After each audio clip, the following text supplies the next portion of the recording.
at least a file appeared. Whew, yeah. Hello and welcome to the HACKADAY podcast. I'm Elliot Williams. I'm Dan Maloney. This is episode 251. We'll be talking Pluto, Pinball, Speedy surgery, and DIY GPS. Happy New Year! Happy New Year. This is an impossibly large number of years. It's 2024. It's a made-up year, right? It's so far in the future, it's got to be a science fiction show. Yeah. Well, I'm looking at a whole bunch of no news this week, so let's just head on straight into What's That Sound? This is a journey into sound. What's that sound? What's that sound? This is a particularly good one. I collected this sound last week at Chaos Communication Congress.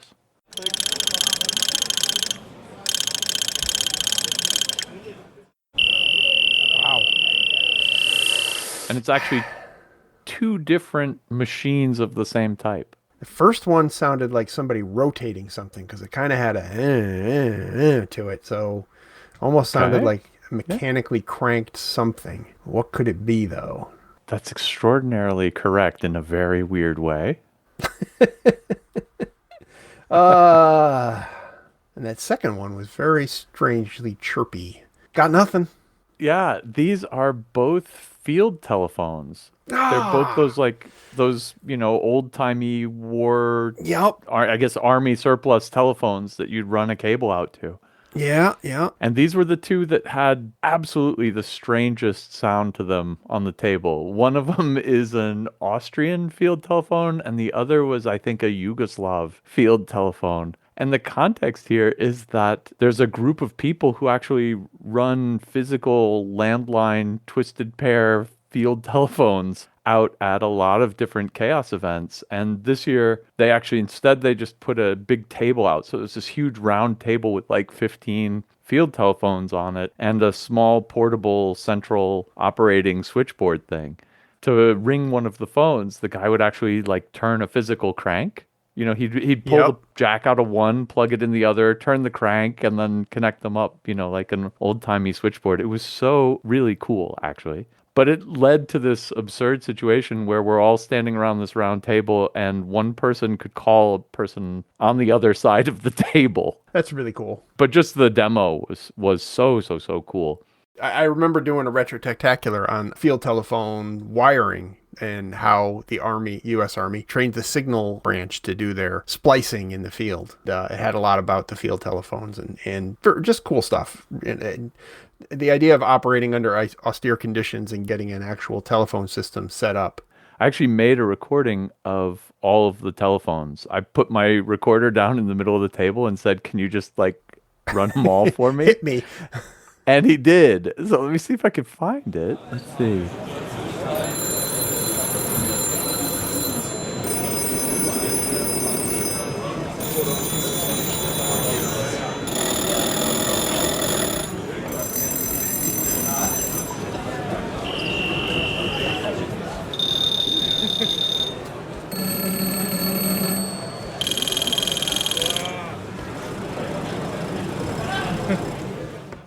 Yeah, if that's what your phone ringing sounds like, I guess you get used to it. I guess almost all the rest of them really had like little physical bells in them and rang just like a regular old phone did. They sounded like a phone.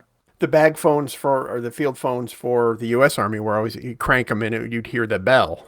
It sounds totally absurd, though, if you think about it, to actually put a little bell in each of these things that's meant to go in somebody's backpack and out to the front lines or whatever. You would actually put a bell in there instead of like any other small noise-making device. Yeah. A bell. Well, this was a particularly hard one, I'll admit it, and we got 7 answers in, of which one of them is actually correct. So congratulations. Oh no, I guess I'm going to flip my one-sided coin or here I'm going to roll a die and divide the number of spots that come up by the number of spots that come up. And it's 2, and 2 divided by 2 is 1, and that means congratulations to you, Crazy Horse. You guessed ringers, and you are correct. They're phone ringers. He didn't say field telephones, but frankly, I'm just happy that anyone said Somebody got telephones it on this one. somewhere close. A couple other people said phone-related things. There were telephone exchange switches and stuff, and there is that like same kind of solenoid clicky noise in there, and I Yeah, definitely understand that. But they definitely weren't switches. They definitely were, solenoids going ping, ping, ping to make a ringing noise. So I'm going with ringers. Congratulations, Crazy Horse. I'll get in touch. We'll get you a t-shirt. And the rest of you, stay tuned for next week. I'll find some other sound to stump you all with. And you can enter your best guess, and I'll draw among the right answers the week after. All right, then my first hack also comes from Chaos Communication Congress. This is You Think It's Bad with Pluto, A History of the Planets. And this was a really cool talk, kind of a little bit, off the beaten track in that it's about science more than about computers, by Michael Bucher. And he takes us through how many planets there are at different times in history. And you might think this is kind of boring, but it ends up being super interesting because it kind of intertwines astronomy and the state of telescope tech with geopolitics, and different countries wanted to have their people discover the new planets and all of that. So it's a really interesting talk. I think everyone born at a certain time grew up with 9 planets, and that would include Pluto. And Pluto got demoted in 2006, kicked out of the planets, and a whole bunch of us have been sour about that ever since. Pluto is a planet. Pluto is a planet. But Pluto isn't a planet anymore, and I actually went away from this talk with an appreciation of why. And especially when you throw it in its kind of larger historical context. So I thought I'd run it down for you really quick, just because I thought it was cool. Started out with 7 planets, which included the Moon, Mercury, Venus, the Sun, Mars, Jupiter, and Saturn. 7 planets. Moon's not a planet. Sun's not a planet. And what's missing from this list? The Earth. And that's because back then, people standing on the Earth didn't think of the Earth as a planet. Same way you don't see your nose, I guess, on the front of your face when you look out. Nobody counted the Earth. Then you got the heliocentric revolution, and they kicked the Moon and the Sun out of the list and added the Earth back in. So the number of planets went down to 6. And then shortly thereafter, they looked at the spacing of the planets and said, hey, there's this weird gap between Mars and Jupiter. And people started looking around for it, and telescopes were getting just good enough that they could resolve some of the biggest of the asteroids, which are, of course, in that gap that we call the asteroid belt. And they found Ceres, and then they found Pallas, and then they found Vesta, and then they found Juno. And then they started finding a whole bunch of other asteroids. And so for a while, we had 9, 12, 13 planets, and astronomical maps of that time list these as, fully legit planets, the big asteroids, which is really interesting. Shortly thereafter, they found Neptune, which I guess was originally discovered by a British guy, and it was that close to being named George. So our planets would have been Mercury, Venus, Mars, Jupiter, Saturn, and George, which I think is awesome. After King George. Of course. And then they found Neptune, and then they found Pluto, and that gives us kind of the 9 classical planets plus the 4 asteroids, so we're up to 13. And then they started finding all the other asteroids. Around then, they stopped naming them. They actually just started numbering them, and, they stopped giving them those funny symbols that they have. You know how they have those kind of alchemical symbols or whatever? They stopped giving them to the asteroids after Vesta because there were just too damn many of them. And we're like, yeah, this isn't going to work. This system is no longer sustainable. And so they booted all the asteroids out of the planets. And then Pluto shows up. It's really interesting. It was commissioned by Princeton, I think, University. They hired this guy who was a young amateur astronomer, 21-year-old Clyde Tombaugh, who found Pluto with his own telescope in his own backyard, which is pretty astounding. He was apparently a phenomenal observationalist. When the moon for Pluto was found, this is I don't have a favorite tidbit out of this talk. It's such a good talk. The Pluto's moon is named Charon, and it turns out that the man who discovered Pluto's moon, his wife's name is Sharon, and he wanted to name it after her. And so he went through Greek mythology and came up with Charon, or, Sharon, or whatever, the fairy boatman of the underworld. Yeah, the boatman, Yeah. And, but it's secretly named after the dude's wife, which I think is fantastic. That's pretty slick. So that was 1960 that Pluto was discovered. And I guess I didn't realize it was discovered so recently. And then fast forward to 2006 and Pluto gets booted out because its orbit is far too irregular. And it is, actually. And this is where I gotta get convinced, because since then we've discovered a whole bunch of other planet-like things out there, which are now all called trans-Neptunian objects, which are other Pluto-like planets that are in these crazy long elliptical orbits. Pluto's orbit is something like 250 years long. Like a Pluto year is 250 Earth years. It was a planet from 1960 to 2005, kind of like a Pluto summer, and that was about it, right? And then it was out. It didn't even get through a full Pluto year of being a planet before being demoted. And I think that's some good perspective on the trans-Neptunian objects, because they are in these super crazy orbits where they only get really close to the rest of the planets, what I think of as our solar system, for a while, and then they go back away. If we were at another point in time, it would have been Eris or Gong or Cilicia or one of these other big trans-Neptunian, quote, planets, objects. Trans-Neptunian objects, they're not planets, that would have taken the place of Pluto. And the only reason we had Pluto in the list of planets for a while at all is just because it happened to be in the right place at the right time. Like, it's not planet-like like the other 8 planets. It's not sticking around. We wouldn't have seen it if it were winter on Pluto, right? Because it's just too far out. Yeah. And that's the same with all these other ones. And some people in the comments were like, yeah, but Pluto has moons, and that surely makes it a planet. It's round and it has moons. But that's also true for these other big trans-Neptunian objects. We've seen moons around Eris and Gong and Cilicia and a few others, actually a whole bunch of the other ones. They all have moons. And a bunch of the legit asteroids in the asteroid belt have moons too, I believe. Yeah, right? Yeah, they have little orbiting things, right? Yeah.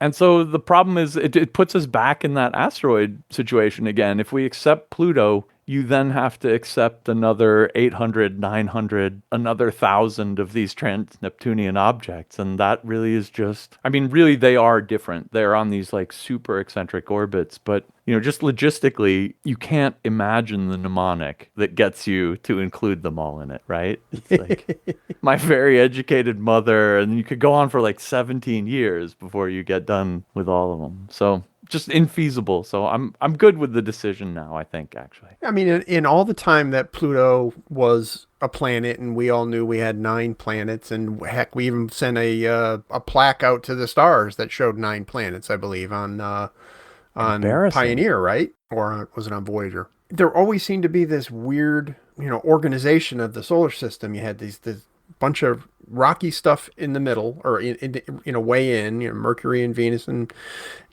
Earth and Mars and all the asteroids. And then all of a sudden you switch to gas giants.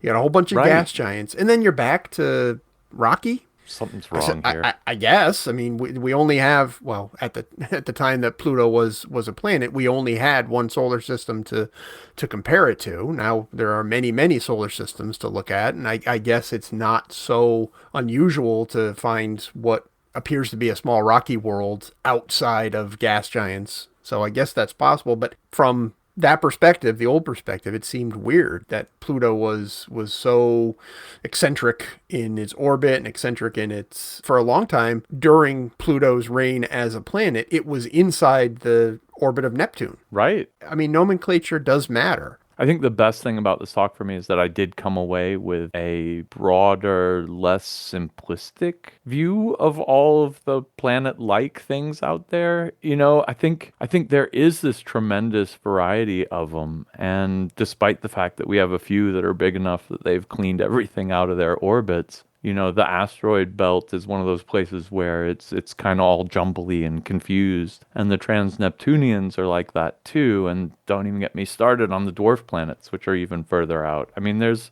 kind of just a whole bunch of stuff out there orbiting our sun, you know, closer or further away, comets. And where we draw the lines between saying this one is this one and this one's that one is, you know, it's tricky, right? Because Right. the asteroids orbit the sun, you know, at a nice fixed circular orbit, just like the Earth does. You know, if you have the kind of grade school model of these are the 9 planets in your head, right? You have this incredibly oversimplified view of what's actually going on in the solar system. And that was kind of what I got out of this talk was a good look at what the current snapshot is of our understanding and attempts to classify all the stuff that's out there. Okay, first up for me, localizing fireworks launches with a Raspberry Pi. If you want to know where all the fun is going on, turns out all you need is a Raspberry Pi plus a little associated hardware and some pretty intensive manual manipulations of the data. This is by Kim Hendricks. This is kind of similar to the commercially available technologies that are deployed around cities that locate gunshots. Basically, this is the same thing. You're listening from multiple locations with a microphone, looking for a sudden impulse, timing that precisely, its arrival at each individual station. And by using a lot of math and some common sense, you can figure out where the sound was likely to have come from. And the more listening stations you have, the more precise your localization becomes. Time difference of arrival and the individual listening stations that Kim developed here were called autonomous recording units. Basically, all it was is a Raspberry Pi, a sound card, a microphone, and a GPS. The GPS module, it actually turns out to be probably the most important part of it because it's what is giving each individual listening station its sense of time and synchronization between them, because that's very important. Speed of sound isn't that fast, but it's fast enough that a couple of milliseconds either way probably make a big difference in where you're locating this and your error circle of where the sound is coming from. But basically what it's doing is constantly listening and waiting for that impulse to come along. And then the precise moment of arrival of that impulse is calculated on each one of these. And then a whole lot of manual stuff has to happen. This isn't really a fieldable system at this point. I mean, it's not something you could just plunk down like the commercial systems are. This is more of a proof of concept kind of thing. And it actually managed to do a pretty good job of locating a loud sound, which actually turned out to be not as loud as you'd think it was one of those air horns that you'd use on a boat. So, or Yeah. you'd take to a sporting match of some sort and be obnoxious to the people around you. It sounds pretty loud when you're sitting behind it, but when you're in a big field that's, I think he said it was a 200 meter on a side polygon that they distributed 4 of these autonomous recording units on. It was actually not that loud, and it was a little tough to pull a signal out of the noise. The idea of this anyways was to take the system and put it someplace where people were using illegal fireworks and kind of try to figure out exactly where that was coming from. From what Jenny says, Kim was in the tested this in the Netherlands, and Jenny lives in the Netherlands, and I think she said that fireworks are a constant companion to pretty much any celebration in the Netherlands. So I guess it was a target-rich environment that they were able to test in, and it did work pretty well. They got localization within a couple of meters of where eyewitnesses said, yeah, there was somebody setting off fireworks there, and they actually went to that location and could kind of smell the sulfur and see the debris. So they were pretty good with that this worked pretty well. Interesting to me that you normally think, well, if you're going to analyze sound files, you're probably talking Audacity, and everybody just sort of assumes Audacity is the tool of choice. They went another way. They went with a sound investigation tool called Raven Light. And I looked into that a little bit. It's developed by Cornell University, and you can get a free version of that. The light version is free, but they also have a number of different versions that that are sort of pay to use, pro version and international version and stuff like that. And it turns out that Cornell is like the world center of ornithology. If you hear a bird call and you say, "Oh, I wonder what that bird call is," and you type something into your phone, you're going to get a Cornell site as the first pick. The Cornell Ornithology Lab has massive database of bird characteristics, bird sounds, bird whatever. They know it.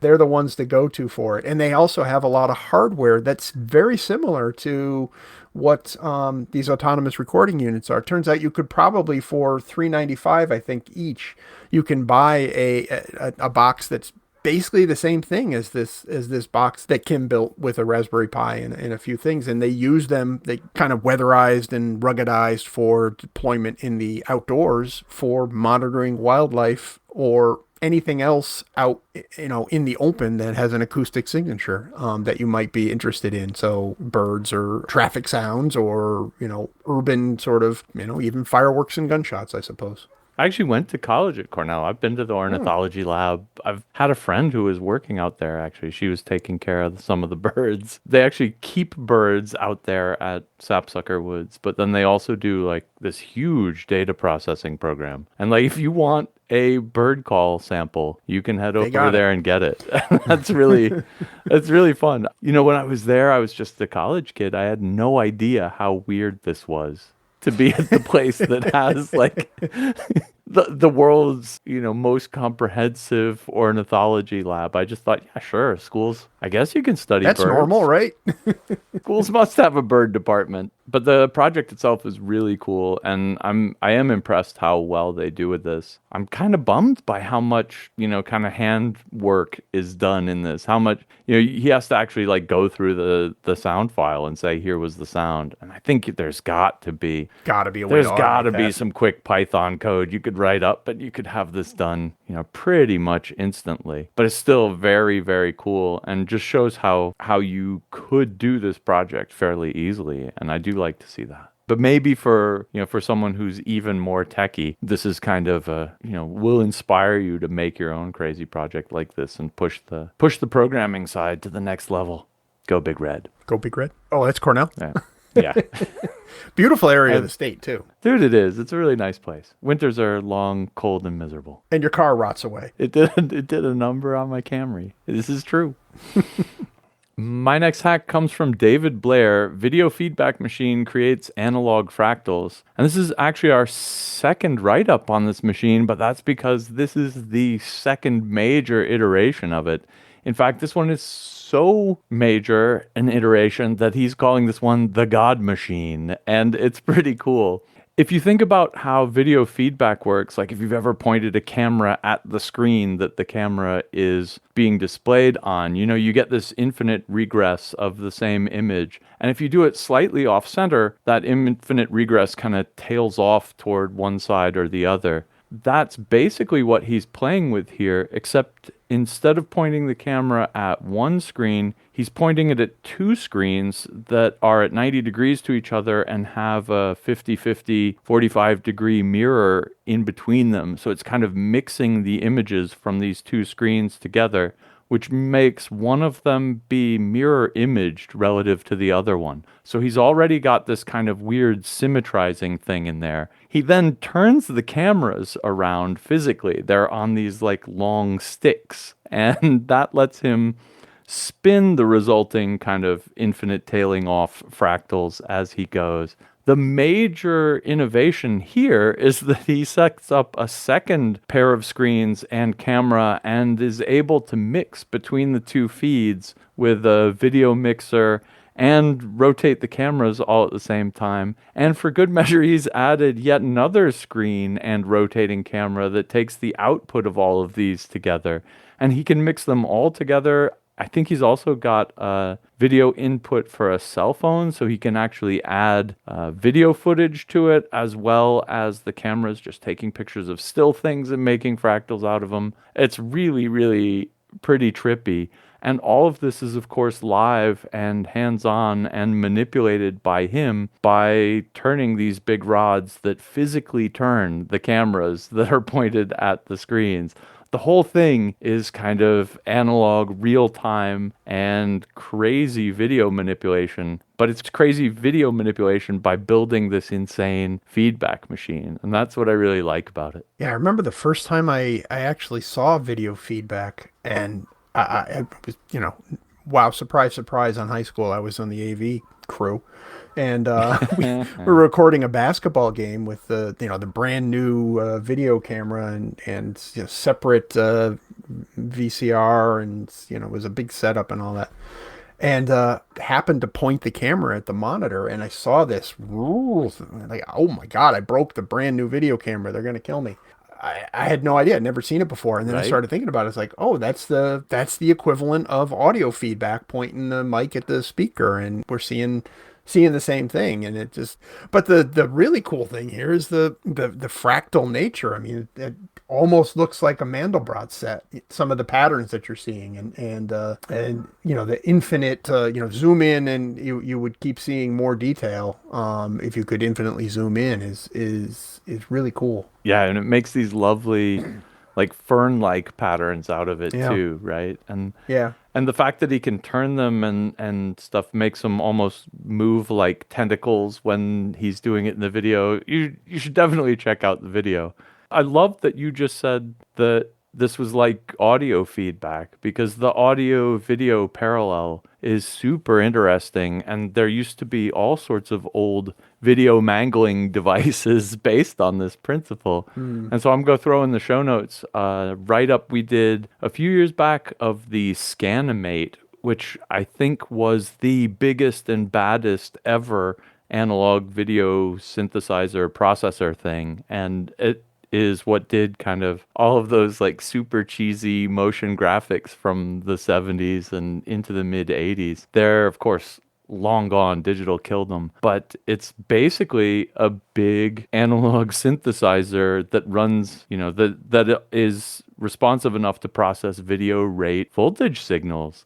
And the other, if you want to do this on a more modern budget, mangle videos with Rick Herboy and a Raspberry Pi Zero is a video digitizing and undigitizing rig. And so you can do all of this sort of crazy manipulation stuff, except by coding the delay lines and the distortion and all the rest of it, instead of actually requiring all those tons of Scanimate. If you get the urge to play around with video feedback, video mixing, video distortion-y, crazy freak-out stuff, I think the way to do it these days is to hook yourself up with a little Raspberry Pi based encoder decoder setup like the Wrecker Boy. So check that out. Just make sure whatever you do it in a red jumpsuit. Yeah, right. That's pretty awesome. With a rockin' background track, right? He's really rocking that look. Okay, next up for me sort of relates back to my first pick, building a GPS receiver from the ground up. This is, instead of just using a module for GPS like all normal human beings would probably do, this is the complete from the ground up sort of build, and I really respect it for the amount of stuff that's required to actually receive a GPS signal, and for the fact that, I mean, I hadn't even, we've abstracted GPS away so far from, from what Leaning Tower is doing here. We've just made it a module, so we don't have to think about GPS. And instead of that, this is a complete understanding. This requires a complete understanding of how GPS works. And in reading this, I didn't even really realize that I never processed what frequencies we're using for GPS and what the modulation is and what the signal actually looks like. It's just sort of magic that comes down from on high. But no, it's not. It's just radio signals. And if it's a radio signal, you can have a radio that receives it. And that's exactly what this is. It's incredibly complex. I mean, what are there? Five separate subsystems here that had to be put together and made to work in concert with each other so that you can actually get a usable signal, a usable location out. It's not practical in any way, but it is, in the sense that it teaches you how GPS works. There's an immense amount of documentation that Leaning Tower did to show what's going on here and walk you through the process. 5 separate circuit boards, mixers, correlation boards, an FPGA at the end of it all to tie everything together. Pretty amazing amount of work that goes into what gets done by just one of these little modules that you'll hook up to an Arduino or a Raspberry Pi or something like that, and just not even bother thinking about it. I knew it was magic, but this really kind of peers inside the magic box. I know kind of enough radio stuff that I'd say everything he does here I kind of understand, but yeesh, a lot of it is real hard work too. So I have appreciation for the fact that although I kind of in a hand wavy way kind of understand what's going on here, I think it would take forever for me to replicate this project. And I love how he ends the project with his results section starts off with the sentence, "The final success takes several weekends for troubleshooting." Because I totally believe it. This is this is non-trivial work, but really super documentation of it, and that does make it understandable. Even if it's easier to just like get a $5 unit from AliExpress. Well, speaking of peering into black boxes, my next hack is a pair of videos from Technology Connections Pinball with No Computers. And this is looking deep inside how pinballs work. Early pinball machines predate all of the modern microcontrollers and stuff that we take for granted now. And so you could ask yourself the question, when the ball hits a particular button, how does the machine add 5,000 points to the screen? How does it count to 5 without any microcontrollers, without any brains at all? That's what these 2 videos go through, is kind of how it keeps track of how many balls you've played, how it switches between the 2 players and keeps their scores and adds to the right scores, and does all of this without a single bit of code. In fact, all of it basically just relays and switches and a couple motors. And I'll pick 2 of my favorite mechanical devices out of this. Both of them are covered at about 30 minutes into their relevant videos if you want to skip forward. But the first one is the way it does things like count to 5. There's this master wheel with a bunch of cams on it. And the first one of the cams, which is called the index wheel, has a switch that it fires off. And this switch runs the motor that turns the wheel itself. So if you advance it just a little bit, it makes the switch, turns the motor on, turns the rest of the way until the switch falls back into the little gap in its cam and stops the motor again. And so that's like the first part of the riddle here. How can you get a sequence of things like adding 5,000 points, 1,000 at a time, to your score? That's the secret to how it happens. Really cool. There are, of course, then cams that have little ticks at 1, 2, 3, 4, 5. There's one called the impulse wheel that has 5 ticks in a row that fire off a switch 5 times before the 5th wheel comes around and stuff. So this is actually kind of how it ends up doing math. These signals that come out of these cams and switches then go off to a whole bunch of relays that take care of the rest of the state. The second video's machine is the stepper, which is like one of those huge rotary multi-way switches, except this one has a ratchet that can turn it one way or the other depending on which of the 2 solenoids are pushing the ratchet. And this then kind of holds the state in the machine. So this is the one that is responsible for telling whether you're talking about player 1 or player 2, or whether, some pinball machines have crazy things like if you hit this, then that part of it is activated. And then if you hit that, then this other part of the field is activated. And these kind of stepper switches keep track of that very physically, keeping track of the state by the position of this big rotary switch that makes a bunch of contacts as you turn it around. I mean, although this is made without any computers, you can kind of think of the relay logic as being like an if-then statement, right? Like if this relay is fired, it connects this wire with this wire and stuff. And so you can kind of start to back engineer this into software in your head when you're looking at it. In that context, these stepper wheel switch things are kind of like the state of a state machine. And you can only go one state forward or one state back, but you do that by firing off one of the little solenoids on it. Once I thought about how these kind of very basic electronics with switches and relays and this crazy rotating wheel switch kind of map into what I think of as computer stuff, software stuff, if then, and state machines. Now I can totally imagine how a pinball machine works. So it's really neat for me to think of it in a computer context, even though the whole point of this is how they were doing it in the 50s when they had no computers. I mean, I always wanted a mechanical pin. We had one that was, it was electronic, had digital, digital score and all that stuff, and a lot cheaper to make. And this was a kind of a consumer grade machine. The kids had a blast with it. I had a blast with it. Loved it. But it didn't really have the charm to me of a mechanical machine. The whiff of ozone from the sparking contacts, there's grease inside, they keep things moving. You have to, the fabric covering on the wires and the way that the switches all move together and everything about it was really, I don't know, just like a sensory overload sort of thing for someone who likes to watch things work.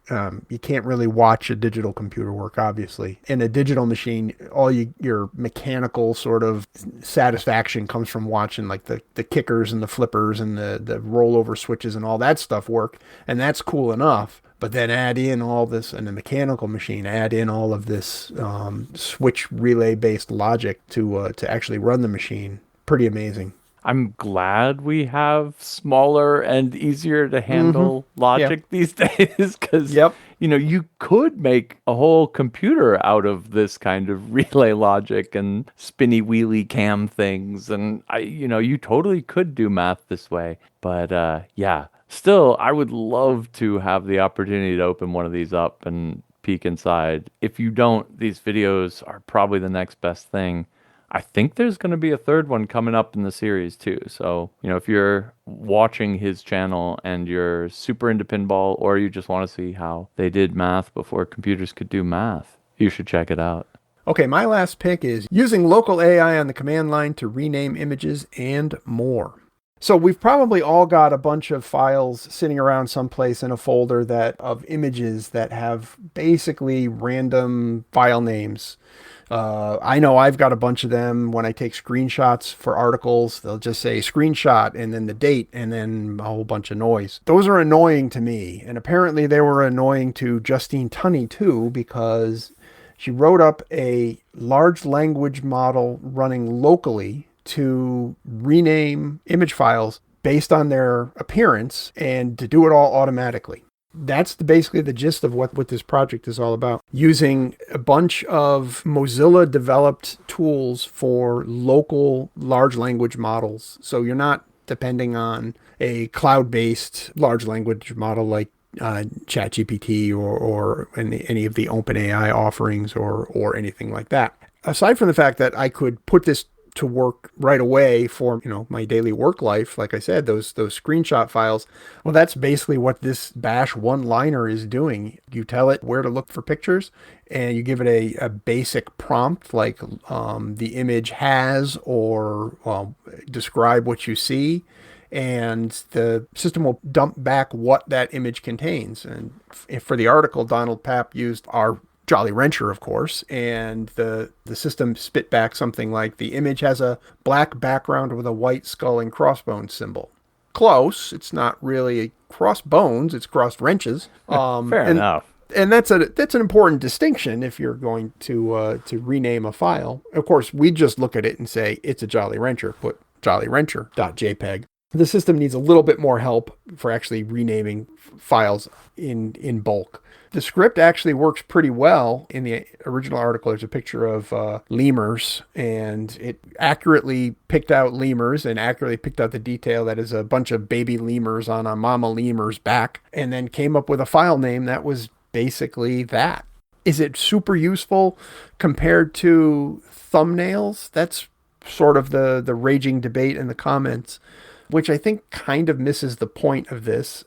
for this particular, I think this is really just a demo of what is possible with Lava, which is the large language visual model, I think it was, that was used to analyze these images. But it's just kind of a demo of what can be done. And, people thought, well, a bunch of thumbnails would work a whole bunch better. Not necessarily. Sometimes thumbnails are a little hard to see details. But I know, I've looked at a folder full of thumbnails and not being able to really discern what each one was. I'd click on one. I was like, oh, I thought that was completely different. I tend to find thumbnails a little bit confusing and not terribly helpful. Descriptive file names certainly would be more helpful. It does tend to make it a little harder to do searches by file names, perhaps. But again, I don't think that's really the point of this whole thing. I think the point is that the power of being able to do this kind of image recognition from a command line, a bash one-liner to do a job that would be tedious otherwise, I think is the real takeaway here. And to that end, there's a number of other potential applications listed in the article. You can do things like summarize a bunch of URLs. You give it a bunch of URLs and say, give me a summary of each one of these. What's on that web page? Now, with the caveat that it's going to require a fairly beefy machine. I believe she said something about a $8,300 Mac setup that she used was like 4 seconds of processing time for each image. But as you got further down the scale, you're going to 45 seconds or a minute of processing for each one of these jobs. So you're going to run into a limit at some point. You want to throw some GPU cores at it, like she did, I think. She said she had 60 GPU cores in her machine, and she wished she had 76. So you're going to need some pretty substantial hardware, but still, the ability to do it right from the command line with just a one-liner like that, I thought was really nifty. I read down in the comments to see how people got along with this. And like you said, if you don't have a good graphics card, it can take minutes, maybe many minutes to classify an image. And so if you have a directory of, hundreds or thousands of them, it's going to take a little while. And the results are kind of mixed. If it's trained on if the things in the image are in the data set, it's going to be like, that's a lemur, that's a car. If the things are not trained in the data set, it's going to be a lot harder. And so you kind of imagine what I really want is that's a picture of my son doing something, picture of my son skateboarding, right? And I'm sure it knows what skateboards look like, but I'm certain it isn't trained on my particular son. And so it's going to return picture of a kid skateboarding, maybe, if I'm lucky, or a picture of a person skateboarding if I'm unlucky. And that kind of misses it misses the intent of giving the file a name, right? Which is that I want to find early pictures of my son skateboarding. I don't know a way around that except to train your own image classifier, and that gets harder. That gets you kind of deep into the AI woods, but I bet you could actually fine-tune some of these image models with your own images as well, and you probably actually could train it to pick out individuals in them, at least with some kind of regularity. So that might be really cool. I agree with you. There's something nice about having it run locally and having it run in a way that you can just run the command and get the answer back. And that beats the heck out of having to sign up for some API and hope that they let you do with it what you want to do with it. Because here, you just get the text back, and then your next step is up to you. Yeah, I do worry a little bit about properly setting expectations for local AI. We've kind of gotten used to sitting down at a terminal and talking to GPT, asking it a question and bam, right away it's coming back with something. It may be correct, it probably isn't, but it's doing it right away. And then you go and one commenter said they reproduced or they downloaded this and tried it on their own system. It took them 23 minutes to classify an image and rename it. Someone needs a better graphics card. Someone needs a lot of graphic cards. But, the disparity between your experience using ChatGPT and then trying to do a similar thing locally, it might be discouraging. But then again, you tend to forget that when you're using ChatGPT, you're using an awful lot of computing power that's specially built to do exactly this, and they have essentially an unlimited budget for putting hardware at a problem, and it's highly optimized as well. So don't despair. We'll get there. Moore's law tells us, that we'll get there eventually, but it's maybe not today.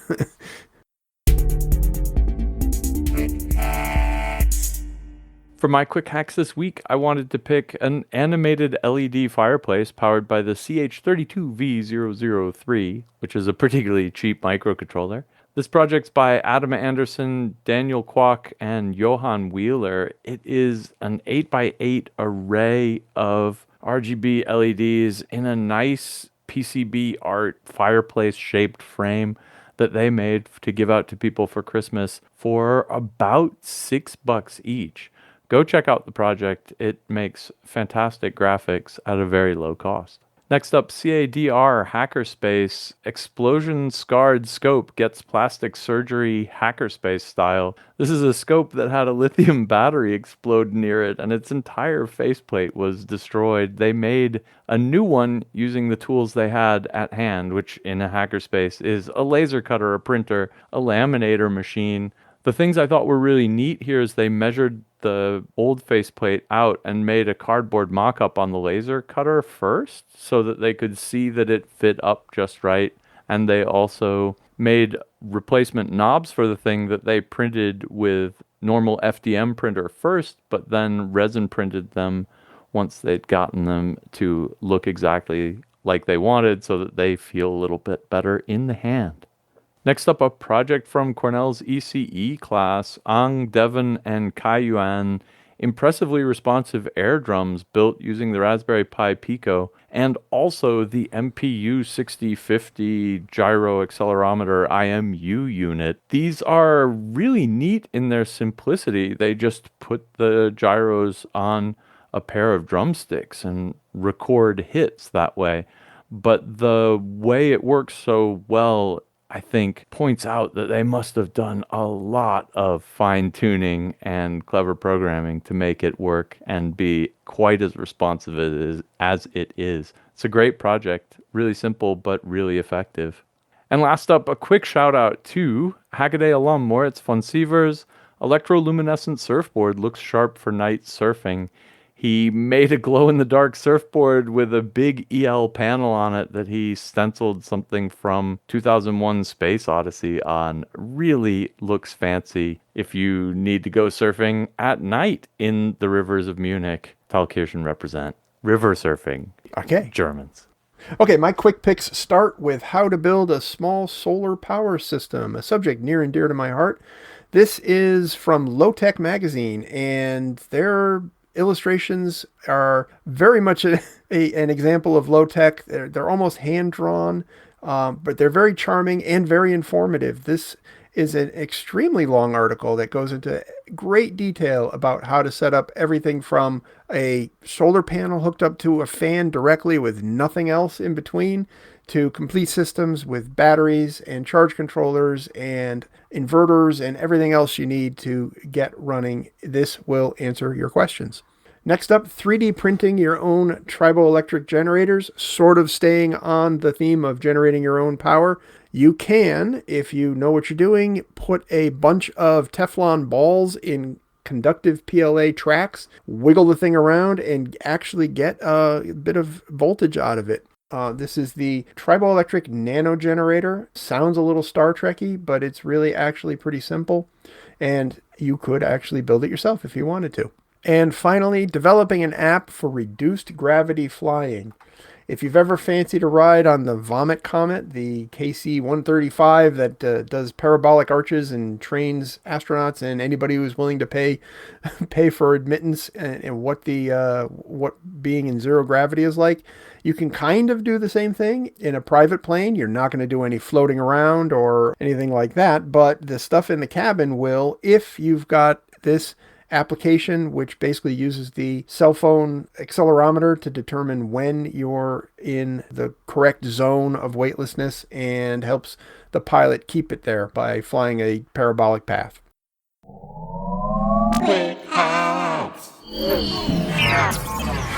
All right, that brings us to our Can't Miss articles. These are long-form pieces written by our fantastic HACKADAY writing staff. And in honor of the new year, I wanted to cover Tom Nardi's 2023 As the Hardware World Turns. And Tom's been holding down the year in review beat for quite a while now. It's nice to see the newest installment thereof. I think his first pick for what's the kind of defining thing that happened in 2023 is no surprise. It's actually about AI, and we've covered a couple AI stories here already in this very podcast. I mean, I do think that it's an important topic and an interesting topic. I'm still not 100% sure that these kind of large language models aren't overblown yet. I guess, like, I do think the text generation function of them, of the like chatbot type models, is not anything I'd ever want to use. They always end up like writing text that's like bad, boring prose, or I don't know, like that one that was like be a car salesman. It did that so well, right? But that's not ever output that I actually want for anything, except for maybe like April 1st, right? Like I can't imagine wanting that. But then we got the visual classifier one starting to put file names in, and that's actually something that I could totally get behind. There's all the ones that do code and stuff, and the code generation machines are kind of starting to get there. You can't trust the code, but it does take away a lot of the drudgery of some of the, I guess, bad programming languages that force you into writing all that drudgery in the first place. So I do think it's a good thing, and I do think it's a really neat thing. And, you know, for artists, the image generation stuff has just been crazily contentious, but also really interesting for those people who are out there playing around with it. And so I do think, yeah, good call, Tom. AI is the story of 2023. Duh. I like some of his other picks as well. He kind of picked USB-C getting critical mass in the hacker world. And I think that's true. We're finally starting to kind of get our brains around what we can do with it and what we need to do with it. He mentions the new Raspberry Pi. I don't know if I totally agree with that. I've actually got a Raspberry Pi 5. It's another Raspberry Pi. It's like, it's faster, it's better, it's more Raspberry Pi, but it's kind of more / better refinement of the same. It's kind of evolutionary more than revolutionary. I don't know if I totally am willing to count that in, you know, as one of the defining features of 2023 yet. I don't know. But he does mention that we've also seen tons of camera projects this year, and that's really true and been really fun, from kind of video to straight up camera. I think we're getting to the point where working on these sensors is becoming easier enough that we're doing it. And what else? What do you think? What's your pick for hardware trend of 2023? I mean, yeah, well, is it hardware really? Is AI hardware or is AI software? Right. It's both, obviously, software. but it's software. I do think the small steps to the moon section is more important than it seems. Like he says, you know, nobody's really excited by a CubeSat that goes up and finds water, but should be, because we're not living anywhere that doesn't have water. And if there's a bunch of water there, it's kind of big news. Artemis did make some steps. I mean, you can argue about the organization of Artemis and should it be done another way? Is this the best way to do it? You know, the answer is probably no, but at least somebody's doing something. A lot of somebodies are doing something, right? I mean, we've got a lot more countries now that have presence on the moon, and some that have tried and failed. But failure is the way to success, right? So keep throwing things at the moon, and eventually we'll get there, I suppose. But it's good to see that there was progress back toward that. And I think he's underselling it a little bit in that it's not just the US heading to the moon. I think there's a full-blown space race going on, and the Chinese are looking at the moon. The Indians put a lander up there. I think the Japanese had an attempt at a private mission to the moon. I think there's a lot more going on than just the US program as well. Although, frankly, if I were to handicap it from the outside, I'd say the Artemis mission probably has the largest chance of success. But it's just heating up all over the world in terms of moon missions. I think the unsung hero of 2023 is probably the end of the part shortage, and that Right. combined with the ability to get stuff made cheap overseas. I think I've seen a lot more boards made on HACKADAY that were Yeah. done through PCBA than I've ever seen before. And this is really exciting because, I think the step of assembling the board yourself has been a bit of a hurdle for a lot of people, especially with super tiny SMD components. I mean, it's a skill you can learn, but it's a skill you have to learn. Yeah. And I think It's a barrier. the rise of kind of cheap assembly services in addition to PCB manufacturing services combined with the availability of parts again, woohoo, makes the hardware more like software. It makes open source hardware just a point and a click away, and you wait a week and a bit, and then you can get it delivered to you. And I think that's going to empower a whole bunch more people who weren't really so hardcore into hardware before to get into making their own devices and stuff and copying other people's designs and tweaking them and improving them and, kind of help the open source hardware ecosystem grow. And I do think that's really neat. And it's something kind of sub rosa, something that's kind of underlying a whole bunch of projects we've seen this year, but doesn't, it's not kind of a stunning headline-y thing by itself, but I think it's going to have legs and I think it's going to contribute to more cooler projects into the future. Yeah, I really didn't internalize that until you said it. There have been a lot of projects where, they'll have all the SMDs put on there and they'll maybe just save the through-hole stuff for themselves. But yeah, I see that a ton more than we ever did before. And I remember looking into it, like, well, what's the price differential between, just getting the boards and the parts versus getting the boards with the parts already soldered on? It's practically nothing. The effort you're going to put into putting on SMD parts and reflowing and all that stuff is almost not worth it for the savings that you're gonna realize. So that is an interesting development.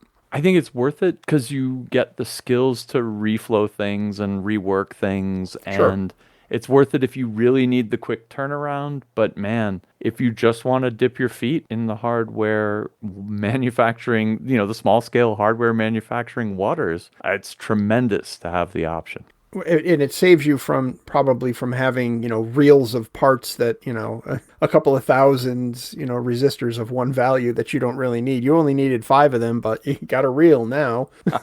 True. Might as well leave the reel at the factory and just take the ones you need. That's why I designed everything with 100K resistors, because I've got this stupid reel over there and I got to use them all up sometime, man.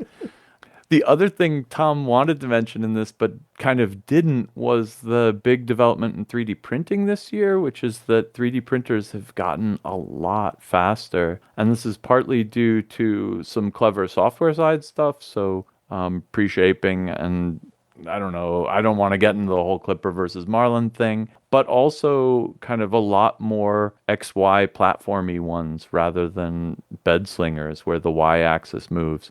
It's just the machine is a lot more suited to moving quickly. At the same time, we see faster hot ends coming out. And I think this one is kind of I don't know it's kind of a chicken egg scenario. I don't know whether the faster hot ends are driving the faster machines or the faster software, but it all kind of was simmered together in a big pot this year. And it's turned out to be kind of a year of regular old FDM 3D printing getting a lot faster than it used to be. And I'm not personally on board with that yet because I've still got my crappy old printer, but after watching what's going on, 2024 might be the year of fast 3D printer for Elliot.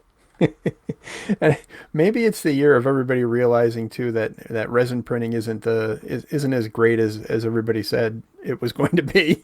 It's great if you've got a $900 printer, but not if you've got the $200 printer that everybody's got. So I think maybe maybe that opens up a place for resin printing to get better once it has sort of the competition from super fast FDM printing.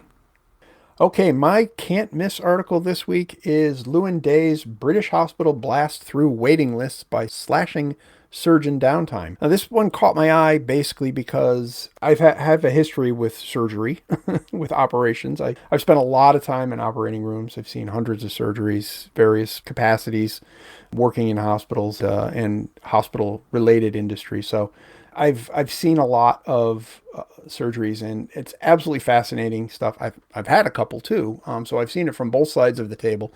The idea here is that surgeons are a limiting reagent, basically, in the formula of healthcare. Right? There's only so many surgeons who are trained to do different operations. Each operation is a universe into itself, really. It's each one can go any number of ways depending on the patient, depending on the surgeon, depending on conditions. The point of this project from a pair of consulting anesthetists who have come up with basically it's kind of like a Lean Six Sigma sort of approach to surgery.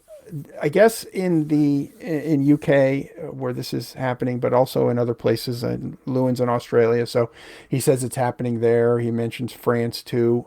There's long wait times for surgeries. You could be on a wait list for surgery for a year or more, and sometimes that's a real problem, especially if it's a diagnostic type surgery. We don't really seem to have that problem in the U.S. as much. If you need medical services, they're pretty much instantly available. Paying for them, that's another thing altogether, and we can have that argument some other time. But availability is generally not a problem in the U.S., at least at this time. But to get past that problem, to try to ameliorate that, the idea is to reduce the amount of downtime between operations for surgeons. So surgeons are always operating. And the way they do that is to basically set up two surgical suites next to each other, adjacent, communicating with each other through the common core. There's usually a sterile core where all prep work is done. And a surgical team can just rotate between the two suites, and the patient is already ready to go by the time the surgeons get there. It's a simple step, a simple sort of streamlining step. And it seems like it might even be too simple to really have an impact, but apparently it does. They're talking about reducing an entire backlog of gynecological cases in a single morning. They're reduced like a third of the people on the waiting list in a single morning's worth of surgeries. 21 cancer diagnostic operations were done on 20 patients by lunchtime. So I guess one patient had at least two operations. And that compares to a usual caseload of six operations in a full workday using the old system. So huge change in productivity. They're calling this high intensity theater, or HIT for short. And that typically they're running it on weekends at this particular hospital. So it's experimental, and it's aimed at finding efficiencies and trying to milk the most possible labor out of a surgical team by reducing those wait times and get through these backlog of cases. It seems to be working. I am a little sketchy on it as far as is this really going to have staying power? And I worry that trying to maximize, the amount of cases that a surgeon goes to without getting a break between cases is a recipe for disaster. So I'm not sure that this idea has staying power, but it seems to be proving its value. It seems to be most applicable to routine surgeries, the diagnostic procedures that I mentioned before, the gynecological procedures.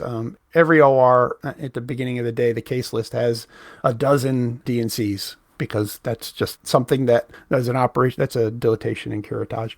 So that's a gynecological procedure that has to go on. And every one of them is pretty much the same. Like I said, every surgery is different, but they're pretty routine and they have to happen. But, other kinds of surgeries are very rare beasts. Each one of them is a specialized case, and trying to jam a whole bunch of things together to achieve efficiencies might be a recipe for disaster. I really liked Lewin's analogy about the way a pit crew would work on a car. Yeah. And you have everybody come in and do all the tires at once. And, this kind of extreme synchronization. And I guess it is the case that if your surgeons are kind of sitting around waiting for the anesthetists to get their stuff done and, they somehow are just killing time, something like this could be, just a better scheduling of things so that they can do more. And that's probably,